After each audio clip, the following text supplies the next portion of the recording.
Use of introductory it का ही प्रयोग, लेकिन इसको कहते हैं इंट्रोडक्टरी का मीनिंग देख रहे भाई, हम खुद आई एम हाँ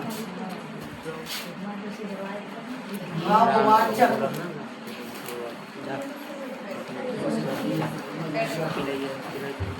इन का प्रयोग, भाववाचक इट का प्रयोग, यूज ऑफ इंट्रोडक्टरी इट अर्थात भाववाचक इट का प्रयोग। ये सब ऐसे इंपॉर्टेंट यूज हैं, बहुत ध्यान से पढ़िएगा, ठीक है। और स्टोरी में लेकर ये सब ज्यादा क्वेश्चन आते हैं। और इट वाला आपको मंथ वाला और डेज वाला तो पढ़ाया था।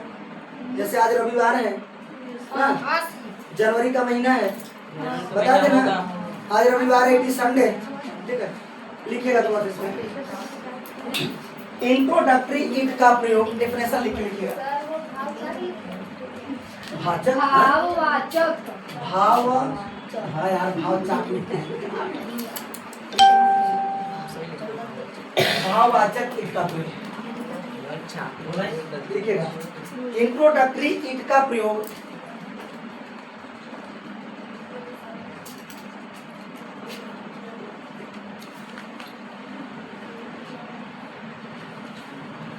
इट का प्रयोग, इट का बोले हैं इंट्रोडक्टरी इट का प्रयोग, इट का प्रयोग, इट का प्रयोग उस वाक्य में सब्जेक्ट के रूप में किया जाता है। इंट्रोडक्टरी इट का प्रयोग उस वाक्य में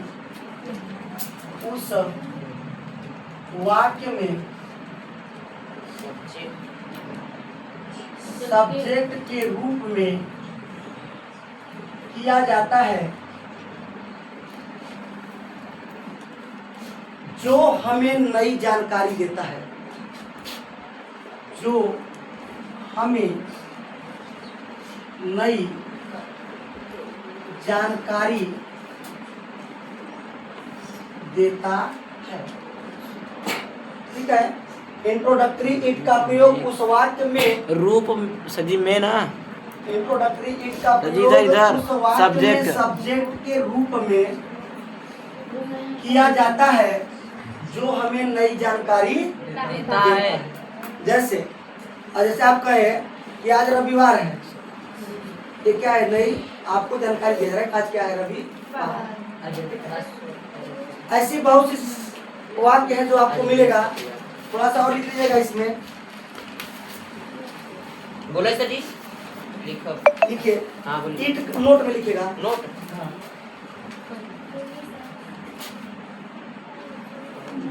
लिखिएगा इट का प्रयोग, इट का प्रयोग विशेष रूप से, इट का प्रयोग विशेष रूप से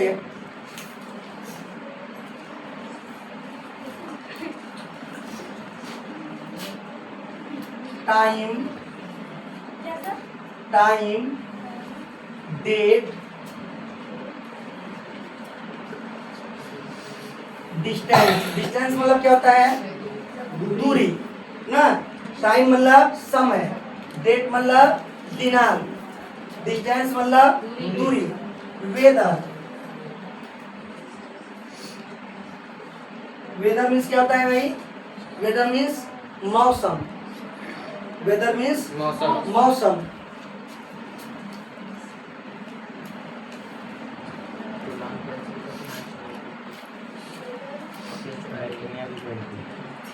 कंडीशन,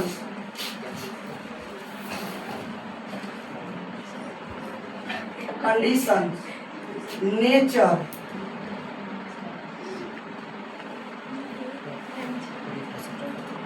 यानी इट का प्रयोग विशेष रूप से टाइम, डेट, डिस्टेंस मतलब क्या होगा, दूरी। लिखना चाहे हिंदी लिख लीजिएगा, आप बोल दे रहे हैं दूरी, इसका मतलब है मौसम, वेदर मीन्स मौसम। कंडीशन मतलब स्थिति, कंडीशन मतलब स्थिति, और नेचर मतलब प्रकृति। आदि के लिए प्रयोग किया जाता है। आदि के लिए प्रयोग किया जाता है।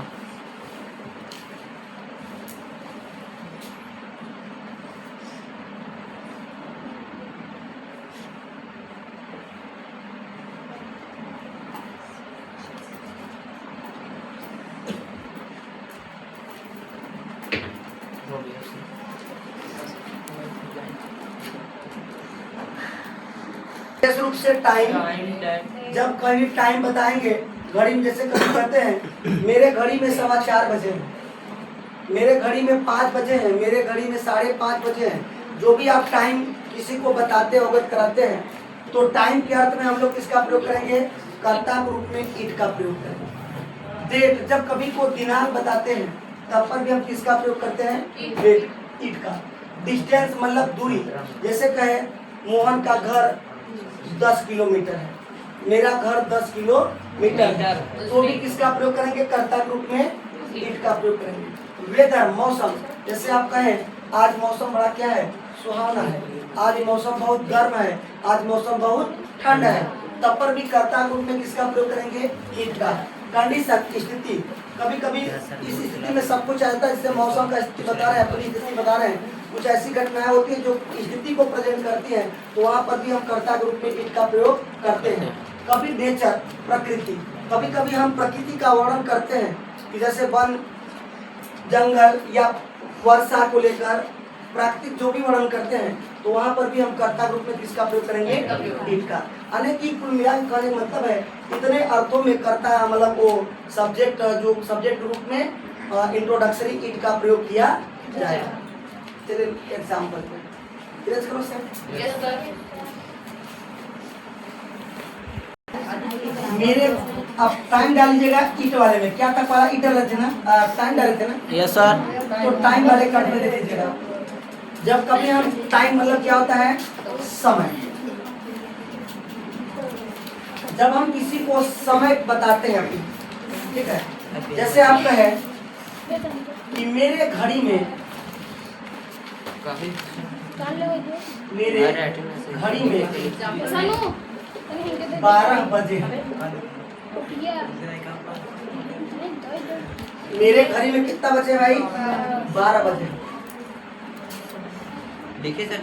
हाँ, अब देखिए मेरे घड़ी में 12 बजे हैं, तो आपको बताया गया कि जब टाइम आप किसी से अवगत करेंगे, टाइम बताएंगे, तो यहाँ पे अगर कर्ता पूछे तो कर्ता ग्रुप पूछेंगे मेरे घड़ी में, ठीक है। मेरा घड़ी जो आप बता रहे हैं, आप क्या है? ऑब्जेक्ट है, पूछने वाला कोई और। अने मेरे घड़ी में 12 बजे हैं, तो कर्ता ग्रुप में आप टाइम भी बता रहे हैं, तो कर्ता ग्रुप में सबसे पहले किसका प्रयोग कर लेंगे? ईट। अने इट, प्रेजेंट में तीज हो जाएगा। इट इज, कितने बजे हैं? 12। अने 12 o'clock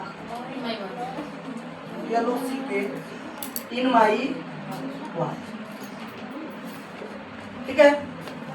मेरे घड़ी में 12 बजे हैं, it is 12 o'clock in my watch। अब लिखिएगा एक और, लिखिएगा मेरे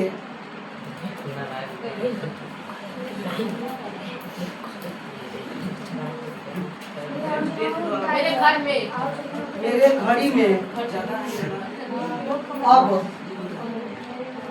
4 बजे, 4:15 बजे हैं। मेरे घड़ी में अब 4:15 बजे हैं। सवा का लिखिएगा क्वार्टर, हाँ दारू वाला क्वार्टर,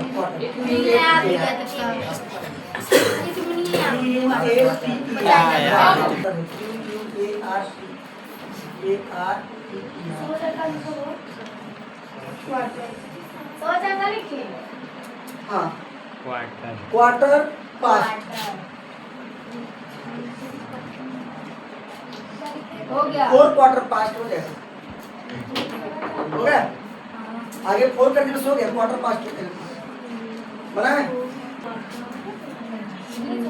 अच्छा देखिए एक चीज में और जान लीजिएगा, जैसे आपने इसको इस तरह से भी कर सकते हैं। देखिए it is 12 o'clock in my watch, तो it is 12 o'clock in by my watch. By के भी प्रयोग से बनाया जा सकता है। ठीक है, क्योंकि जो घड़ी का टाइम बज रहा है वो बेटा किसके द्वारा हो रहा है? घड़ी के द्वारा। तो यहाँ पे बाई के प्रयोग से बना सकते हैं और ऐसे भी बना देंगे तो भी गलत नहीं होगा। देखिए मेरे घड़ी में अब कितने बजे भाई? 4:15। तो हमें क्या हो जाएगा? सबसे पहले इट हो जाएगा, इट इज 4। अच्छा अब दिया इट इज नाउ, इसी जगह कर लिया तो नाउ लास्ट में भी कर सकते हैं ना, यहाँ भी कर सकते हैं, आप कई तरह डाल दिया करें। लास्ट में अक्सर आप पढ़े हैं, यहाँ भी जाना करें। इट इज नाउ 4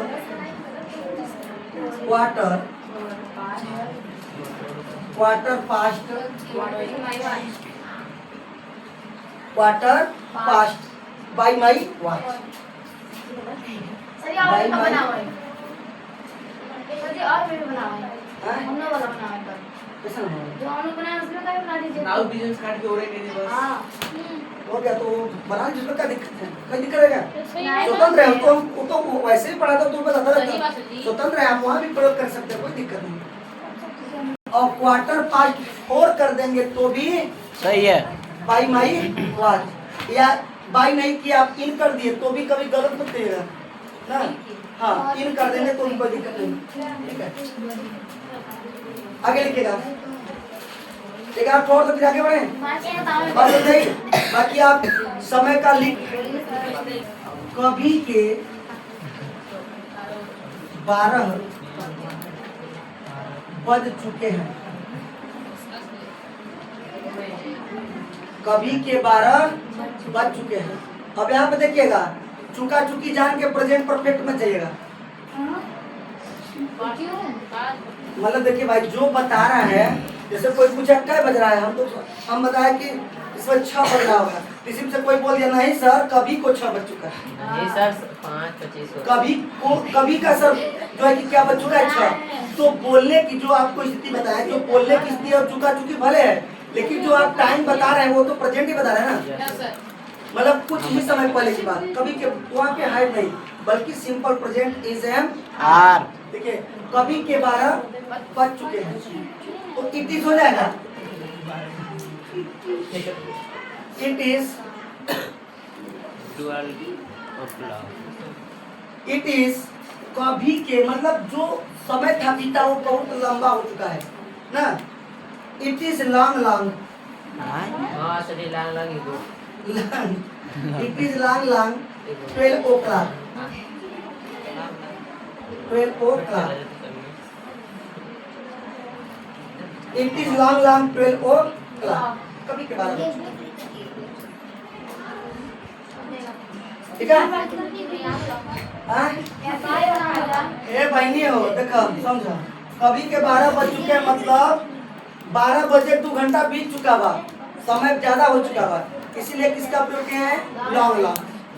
अने इट इज लॉन्ग 12 अने का जो कभी का मतलब समय क्या हो चुका है? ज्यादा हो चुका है ना। 12 बजे कई घंटा हो चुका है, आप अभी को पूछ रहे हैं 12 बज रहा है, अरे भैया 12 कब तक बज चुका है? क्या 4 बजने वाला है। तो वही चीज कहा इट इज लॉन्ग मतलब कभी के मतलब बहुत लंबे समय से पहले ही। अच्छा इस टाइप का लिखेगा, इस टाइप में लिखेगा। और देखिए यहाँ पे क्लास अगर आप नहीं भी लिखेंगे ना, जैसे मैंने लिखा 12 o'clock ना, तो अगर आप क्लॉक नहीं लिखे सिर्फ 12 लिख देंगे हिंदी में इंग्लिश में तो भी क्या है? सही है। कभी भी डाउट में ना रहिएगा ना। जैसे हमने लिखा है 12 o'clock और आपने 12 o'clock नहीं लिखा, बस लिखा इट इज लॉन्ग 12 ना, तो भी क्या है? राइट है। और आपने पूरा लिख दिया इट इज लॉन्ग 12 o'clock तो भी क्या है? सही है, राइट है। ठीक है, ऐसा कभी नहीं डाउट होना चाहिए कि कभी हम o'clock लिख दे तो नहीं लिखे तो गलत हो गया, ऐसा नहीं ना। लिखेगा एक आध बार बना लीजिए। अब मेरी घड़ी में